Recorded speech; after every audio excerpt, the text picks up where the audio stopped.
Dr. 9 TV.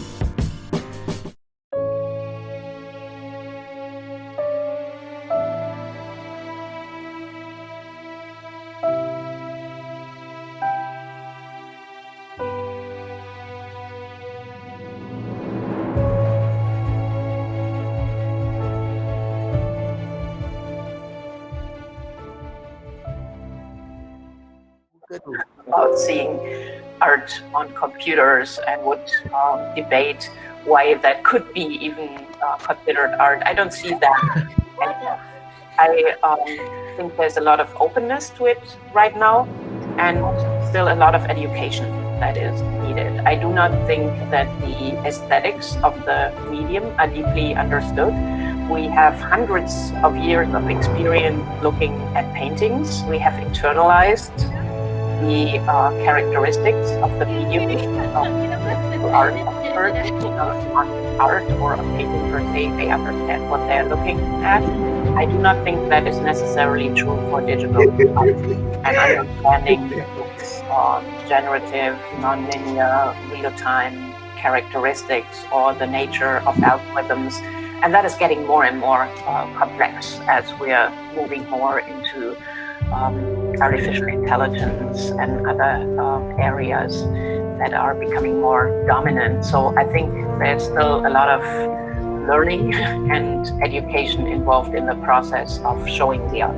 One of the areas that interests me a lot is that this notion of hacking systems. And it used to be, a hack was something that you did to a computer system or you happened in the coding, but now if you think about the city as a system with computation, with networks, with the availability of geolocation information, you can hack the city in a lot of different ways, which is essentially a way of saying we can change how we live in the city, how we interact.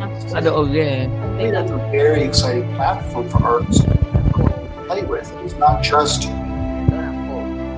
put the Picasso on the plaza anymore. It's like change the plaza into something dynamic that changes all the time according to any given number of inputs, whether it's people or weather or financial markets. But it's a physical space. It's not just the gallery wall. So that's a really fun space to play in. I think about the notion of inclusion in the digital art world.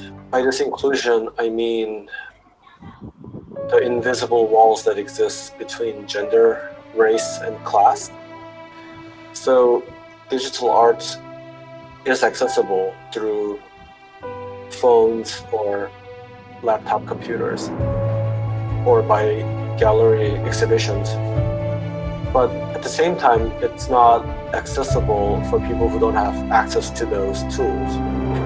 So it's kind of a very esoteric and inaccessible genre where it's very available for part of the demographics and almost impossible to access for other parts of demographics.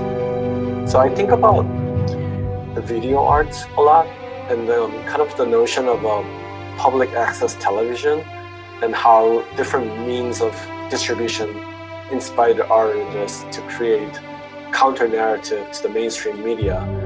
So I think about what is the counter-web to the Web 2.0 that exists today?